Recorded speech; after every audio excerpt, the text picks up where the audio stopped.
Voici un premier tutoriel d'une série de deux sur la réalisation d'un automate de papillon en bois à partir du logiciel Inkscape pour modéliser des pièces qui vont être découpées au laser. Dans ce premier tuto, je vous montre le résultat final, c'est-à-dire toutes les pièces qui sont découpées et tout le matériel dont on a besoin pour faire le montage de l'automate. Et je vous montrerai dans un deuxième tutoriel comment modéliser ces pièces-là sur Inkscape. Alors, on voit qu'on a besoin d'une chandelle pour avoir de la cire, de la colle cyanoacrylate, de la colle à bois, du fil de fer de calibre 16. Et on va commencer le montage d'abord en perçant des trous sur certaines pièces, dont l'attache du corps du papillon. Alors, j'ai une mèche de 1/16e de pouce de diamètre. J'ai un petit masking tape là, qui m'indique où m'arrêter dans le perçage de ma pièce. Et je perce comme ça l'intérieur de cette pièce-là qui a été découpée au laser. Alors là, je travaille de façon un peu cow-boy en tenant la pièce dans mes doigts, mais on fera plutôt ça sous une perceuse à colonne lorsqu'on sera à l'école. Alors, je dois également faire des trous à l'intérieur de la tringle de course. Alors, dans ces trous-là, je vais insérer des tiges d'acier galvanisé. Et une fois que cette opération-là est complétée, je vais venir serrer l'intérieur de la tringle. Alors, c'est la raison pour laquelle je trempe une tige de métal dans la cire fondue d'une chandelle. Et par la suite, je vais simplement frotter ma tige de métal, donc à l'intérieur de ma tringle.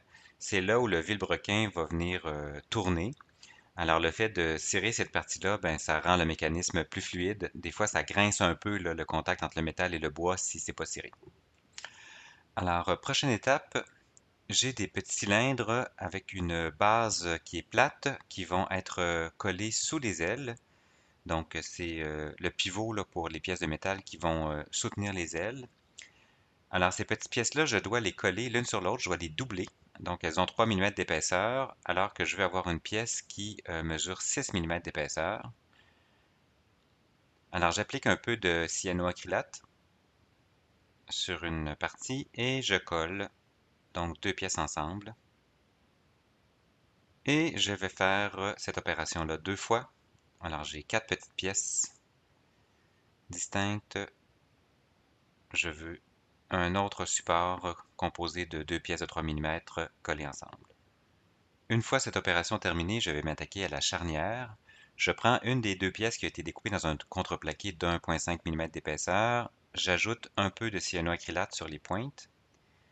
Et je prends donc des petits cylindres qui sont découpés un peu en forme de C que je viens coller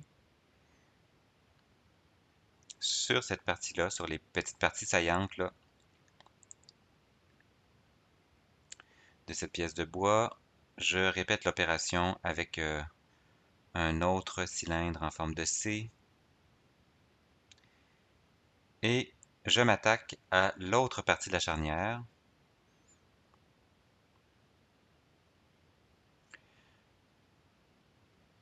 Et lorsque j'assemble les deux parties ensemble, je vais pouvoir passer une tige de métal à l'intérieur.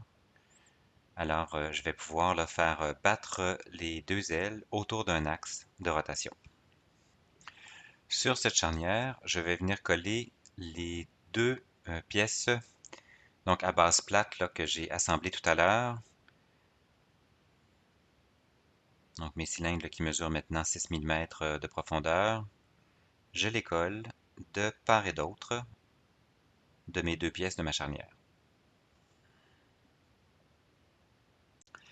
Alors, cet axe central qui va faire pivoter ma charnière, il mesure 2,8 cm de longueur. Alors, je me coupe une tige de métal à cette longueur-là. Et j'ai encore une petite opération de collage à faire. Donc, c'est la pièce sur laquelle le pivot central du papillon va reposer, là, une petite pièce en point d'exclamation. J'ai deux petits anneaux à coller de part et d'autre. Donc, ce sont des cylindres dont le trou intérieur a un diamètre de 1,5 mm. Alors, il faut que la tige de métal puisse circuler librement à l'intérieur de la pièce. D'ailleurs, cette pièce, je vais lui donner un petit coup de perceuse. Donc, si jamais je n'ai pas bien aligné là, mes différents cylindres, je veux m'assurer que le trou là, soit parfait pour que ma tige de métal puisse passer au travers. Et le résultat de toutes mes opérations d'assemblage, ce sont ces trois pièces-là, donc les charnières de part et d'autre, et le pivot central qui, lui, va monter et descendre. Il est maintenant temps d'ailleurs de procéder à l'assemblage de ces différentes pièces. Alors, je les imbrique les unes dans les autres. Et là, comme c'est du bois et du collage, il y a un petit peu d'imprécision. Je vais utiliser un X-Acto pour enlever un petit peu de matière là, pour m'assurer que les pièces glissent vraiment bien les unes dans les autres. Et mon objectif est de les imbriquer, les trois pièces, l'une dans l'autre. Donc le pivot qui va dans le même sens que les deux petites attaches là, que j'ai collées tout à l'heure. Et maintenant, je peux passer ma tige de métal de 28 mm de longueur à l'intérieur de tout ça. Je vais venir mettre deux stoppeurs, donc ce sont mes pièces là, qui ont 6 mm de diamètre avec des trous de 1,1 mm au centre. Alors là, moi, j'ai un peu de misère à rentrer mes pièces. Moi, je l'ai prototypé avec des trous de 1 mm et là, c'est un petit peu serré. Là, ça me demande de forcer avec la pince pour arriver à rentrer tout ça. Dans le tutoriel qui suit, je vais vous faire des trous d'un dixième de millimètre plus larges, juste pour faciliter un petit peu la possibilité là, de glisser le stopper à l'intérieur de la tige de métal. Enfin, l'idée est qu'on met des pièces comme ça qui coincent de part et d'autre la tige de notre charnière. Alors, attaquons-nous maintenant au vilebrequin, la partie la plus technique de notre assemblage. Je vais d'abord me mesurer une tige de 8 cm de long et je vais faire une marque à 3 cm à partir de la gauche. Alors, je coupe ma tige.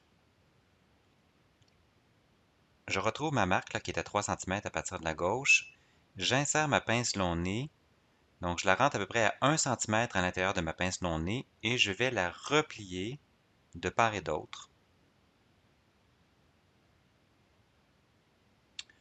pour faire un crochet. Alors, je veux des angles le plus à 90 degrés possible et des angles le plus cassants possible de façon à avoir une forme qui fonctionne bien techniquement. Je vais rentrer ma pince à l'intérieur de cette forme-là, le plus loin possible, de façon à profiter de toute la largeur de la pince long nez. La pince long nez s'élargit au fur et à mesure qu'on entre à l'intérieur. Et je vais plier encore mon bout de métal de part et d'autre en me servant de la largeur de la pince comme gabarit. Alors ça me donne une espèce de crochet comme ça qui va pouvoir donc tourner autour de l'axe de mon mécanisme. Alors je veux encore faire la manivelle du vilebrequin. Ça, c'est un peu moins technique. Alors je mets ma pince long nez, je plie ma pièce en métal, comme ça, dans deux directions, de façon à avoir une espèce de petit serpent. Donc une pièce qui va entrer comme ça à l'intérieur de mon support, qui va tourner au centre et que je vais pouvoir activer par la manivelle à droite. Alors, il est maintenant temps de faire le montage de la tringle, le vilebrequin et le support du mécanisme.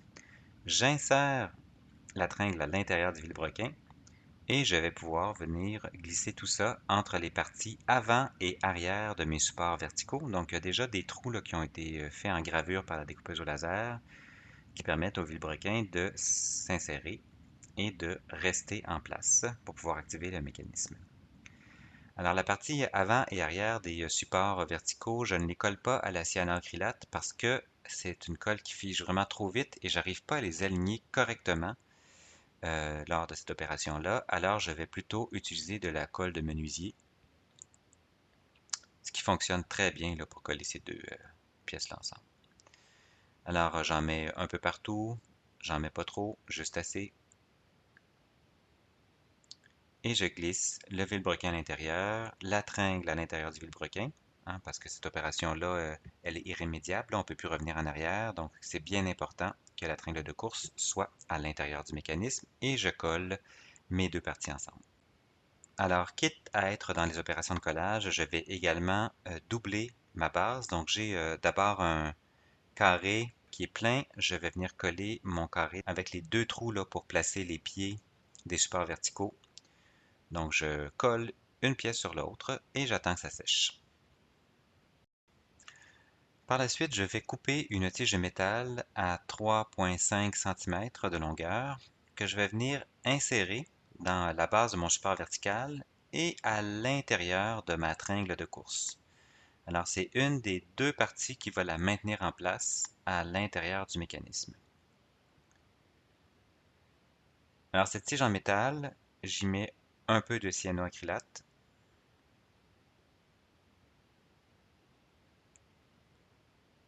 Et je glisse la base de ma tringle de course, donc la pièce dans laquelle j'ai fait un trou tout à l'heure, à l'aide de la perceuse. Par la suite, je dois me couper 3 tiges de métal les plus droites possibles à une longueur de 12 cm.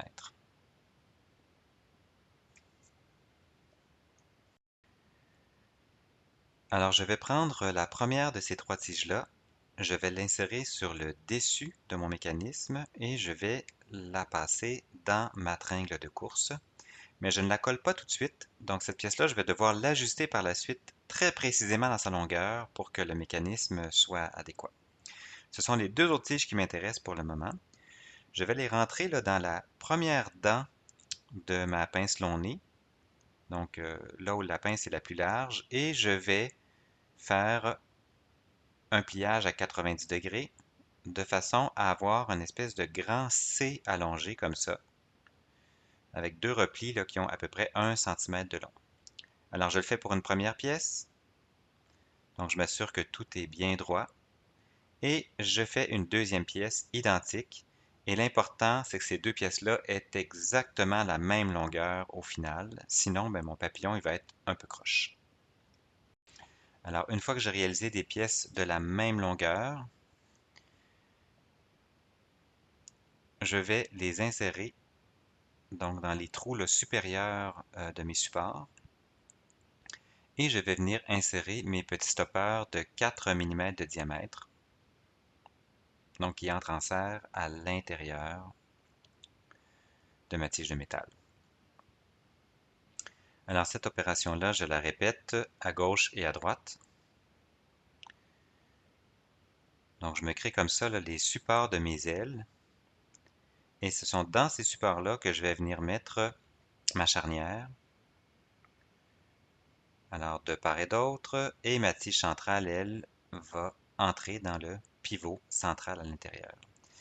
Alors à gauche et à droite sur mes ailes, je vais également mettre des petits stoppeurs de 4 mm de diamètre. Alors je m'aide d'une paire de pinces pour les faire entrer. Il faut quand même que ça coince un peu. Voilà.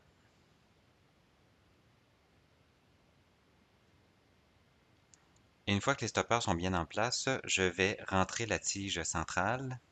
Donc ça, c'est une opération technique. La tige centrale, là, il faut la couper au millimètre près pour que le papillon ait une amplitude de battement d'aile agréable.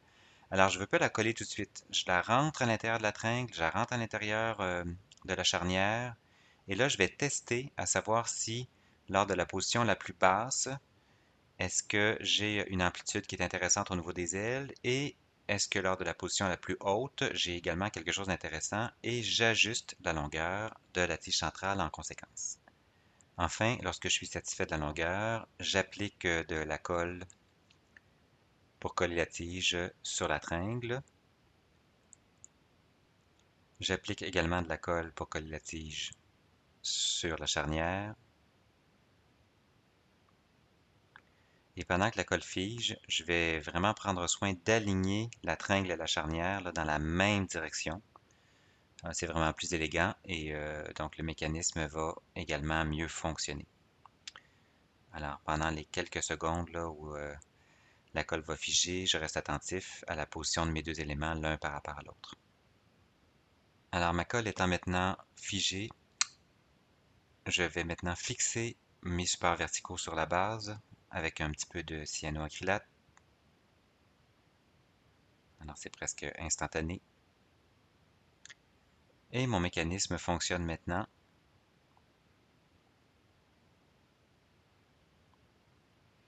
J'arrive à la dernière étape qui est de coller mes deux ailes de papillon sur le mécanisme. Alors je vais essayer d'aligner mon papillon vers le bas. Je vais mettre quelques gouttes de cyanoacrylate sur ma charnière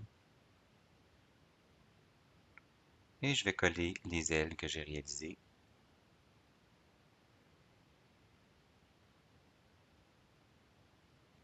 Sur le mécanisme. Alors voilà, maintenant les ailes du papillon peuvent battre.